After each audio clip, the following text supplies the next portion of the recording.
Thank you for joining us.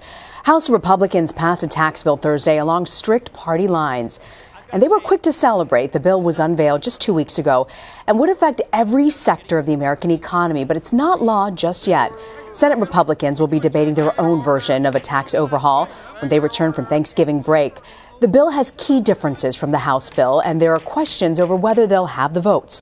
Jordan Fraser covers politics for The Washington Post. He joins me now. Hey, Jordan, thanks for joining us. Hey there, glad to be here. Well, so tell me about this. We know Wisconsin Senator Ron Johnson has come out saying he's a no on the Senate's version of the tax plan. His colleague Susan Collins of Maine has also expressed what she calls deep reservations. So give us a sense of exactly what the sticking points are for these Republicans in the Senate. Right, absolutely. So this is very much kind of the same characters that we were watching during the healthcare debate. There's this key group of senators, Susan Collins, Lisa Murkowski, John McCain, people like Bob Corker and Jeff Flake, who kind of are free to buck their party and they kind of make their own way of things. So we'll be watching people like Bob Corker, who's a real deficit hawk and doesn't want these tax cuts to impact the deficit. And he has said he will not support it if it does that. Plus, he's not running for re-election, so he's kind of more free to buck the party and kind of make his own way of this. And Susan Collins now, with these tax cuts, they've introduced a repeal of the individual mandate and included that as part of this process.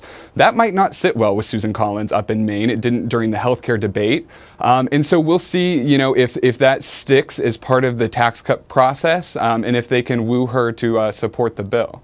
You talk about the Republicans on this side, but obviously Democrats, I can't imagine Schumer would want to let even a single Democrat vote for this. So what's the sense from the Democratic side, and do Republicans need any Democrats to get this through?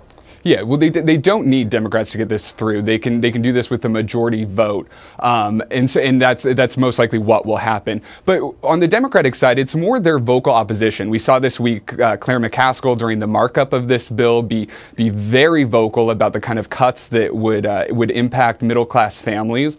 We also saw people like Sherrod Brown of Ohio, a very important kind of bellwether state in this country when it comes to politics, and he had a very vocal exchange with the chairman of the Finance Committee, Orrin Hatch, over just how much this would impact middle-class families, because it's not popular, no matter what party you're a part of, to look like you're not on the side of middle-class families. That's for sure. Yeah, no, nobody wants to appear that way at all. Certainly not.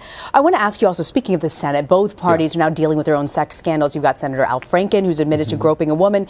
You've got the Alabama Senate candidate Roy Moore, accused of repeated offenses, which even includes sexually assaulting a 14-year-old girl. What do you make of these responses from both sides, and is there a sense that any of this will lead to any sort of change?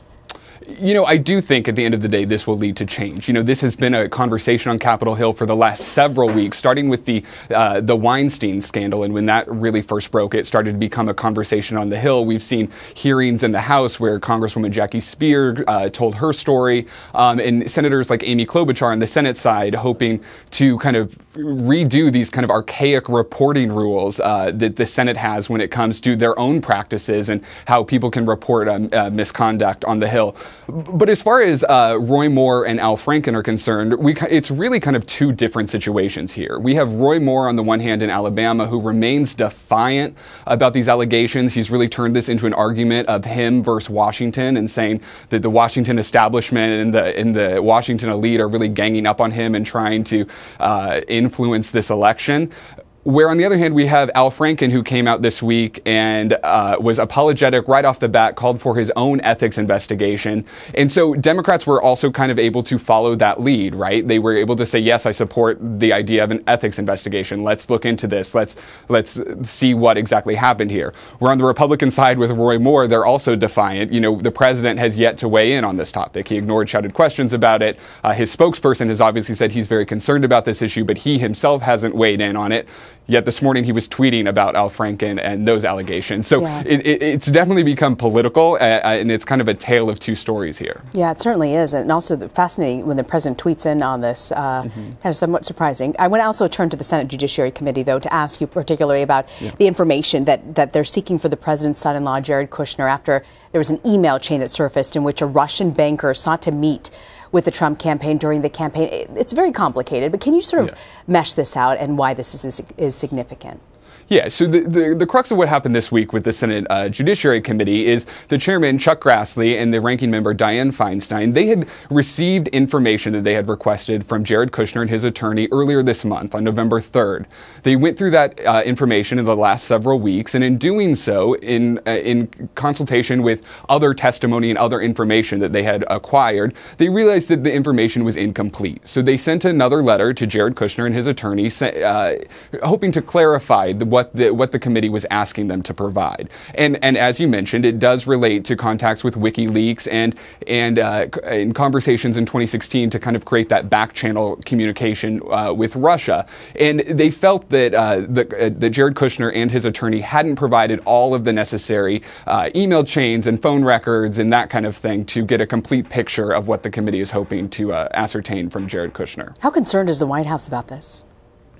Well, the White House, this story hampers them from getting, much done because Russia, for the whole 10 months of this administration, has been hounding the West Wing, not just because of it's a never-ending headline, but there's practical concerns here, right? If you're constantly preparing to appear before committees and give testimony, that's time-consuming, right? Yeah, and that certainly kind of takes your attention away from the business of government. So this is a huge concern for the White House, and as is evident in the president's tweets constantly on the subject. I want to just let our folks know watching, the CBS News has confirmed the president's actually going to pay his own legal bills, he says, right, and set up a fund that'll sort of cover some of the fees of the staffers involved in this Russia right investigation. Is there a precedent for something like this? And does this raise any sort of ethical concerns? It absolutely raises ethical concerns because, as you mentioned, the president can pay for his own legal fees. That's fine. But if you are a White House staffer, these legal fees can get expensive very quickly. When you have multiple congressional investigations, you've got the independent counsel and Robert Mueller. There's a lot of work for lawyers to do here, and we all know that lawyers are very expensive, so these costs rise very quickly. So it's understandable that the president would potentially want to help out his staffers in paying for these costs.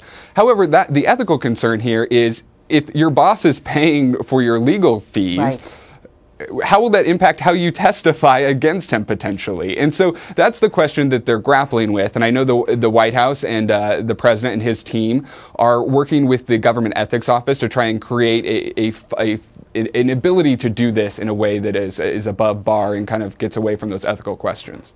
Jordan Fraser, thank you for joining us, Jordan. Thank you. It's a pleasure. And a quick